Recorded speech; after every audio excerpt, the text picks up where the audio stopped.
கணபதி சரணம் கணநாத சரணம் வணக்கம். நான் ஆஜய் நந்தினி. இன்றைக்கு உங்களுக்கு ஒரு சம்பவம் சொல்ல போகின்றேன். ஒரு ஃபேக்ட் அப்படின்றதே சொல்லலாம். அது என்ன அப்படின்னு போது, கோபத்தில் யாரையும் திட்ட வேண்டாம், சாபம் போட வேண்டாம் அப்படின்னு சொல்லுவாங்கல்ல. அதுக்கான ரீசன் என்ன அப்படின்னா, சயின்டிஃபிக்கலி மெடிக்கலி பார்க்கும்போது மேக்னெட்டிக் பவர், அதாவது எங்களுடைய காந்த சக்தி அந்த ஓரா அப்படின்னு சுத்திட்டு இருக்கு இல்லையா, அது பயங்கரமா டேமேஜ் ஆகுது. நர்வஸ் சிஸ்டத்துக்கு கூடாது, ஹார்ட்டுக்கு கூடாது, ப்ரெஷர் எல்லாம் ஏறும். அதால நீங்க கோவப்படாதீங்க, அப்படியே கோவப்பட்டாலும் திட்டாதீங்க, திட்டினாலும் சாபம் போடாதீங்க அப்படின்னு சொல்றாங்க. இது தெரிஞ்ச விடயம்.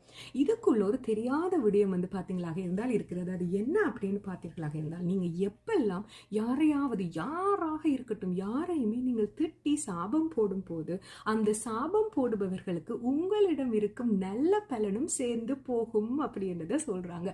You have to believe this அப்படின்றது சொல்லப்படுகிறது. ஏன் அப்படின்னா, நீங்க பார்த்தீங்கன்னா இப்ப சாமி கும்பிட்டு அல்லது கோயிலுக்கு போய் பூஜை புனஸ்காரம் நல்லவர்களுக்கு தானம் கொடுக்கறது, இந்த மாதிரி நல்ல நல்ல விடயங்கள் எல்லாம் செய்து கொஞ்சம் நல்ல நல்ல பலன்கள் எல்லாம் தலையில வச்சிருப்போம் இல்லையா, அந்த பலன்கள் எல்லாம் நீங்கள் யாரை திட்டி சாபம் போடுறீங்களோ அவர்களுக்கு அந்த பலன் போகும் அப்படின்றத சொல்றாங்க. இதுக்கு பதிலாக பார்த்தீங்கன்னா, யாராவது உங்களை திட்டி உங்களை சாபம் போடும்போது மனசுக்குள்ள நீங்க கொஞ்சம் ஹாப்பியா இருக்கணும். ஆகா, அந்த பர்சன் சேர்த்து வச்ச நல்ல பலன் எல்லாம் நமக்கு வருதே அப்படின்னு ஹாப்பியா இருக்கலாமே தவிர, எந்த ஒரு ரீசனுக்காகவும் நீங்க யாரையுமே திட்டி சாபம் போடக்கூடாது அப்படின்றத சொல்லியிருக்காங்க.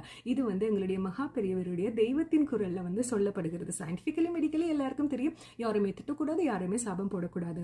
ஆனா இங்க ரிலிஜன் ரீசன் அப்படின்னு பார்க்கும்போது திஸ் இஸ் த ரீசன் அப்படின்றத சொல்றாங்க. ஸோ எந்த ஒரு ரீசனுக்காகவும் யார் உங்களை கடுப்பேற்றி அப்படியே உங்களுக்கு திட்டணும், அப்படி பயங்கரமா சாபம் போடணும் அப்படின்னு இருந்தாலும் never ever do this after this video. ஏனென்றா நீங்க சேர்த்து வச்ச நல்ல பலன்கள் எல்லாம் அந்த பர்சன் எவ்வளவு பேடா எவ்வளவு பிள்ளை செய்திருந்தாலும் நீங்க அவரை திட்டி சாபம் போடும்போது உங்களுடைய நல்ல பலன் அப்படியே அங்க டிரான்ஸ்ஃபர் ஆகும் அப்படின்றத சொல்லியிருக்காங்க.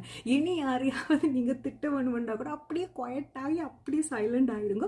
ஏன்டா எங்களோட பலன் எங்களோடயே இருக்கட்டும் அப்படின்றத வச்சுக்கணுங்க. வேறு யாரையாவது வேணுமெண்டே நீங்க கோபப்படுத்தி உங்களை திட்டுறதுக்கு வைங்க. ஆனால் மறந்து போய் கூட யாரையுமே கோபத்தில் திட்டி சாபம் போட வேண்டாம். I'll see you in the next video.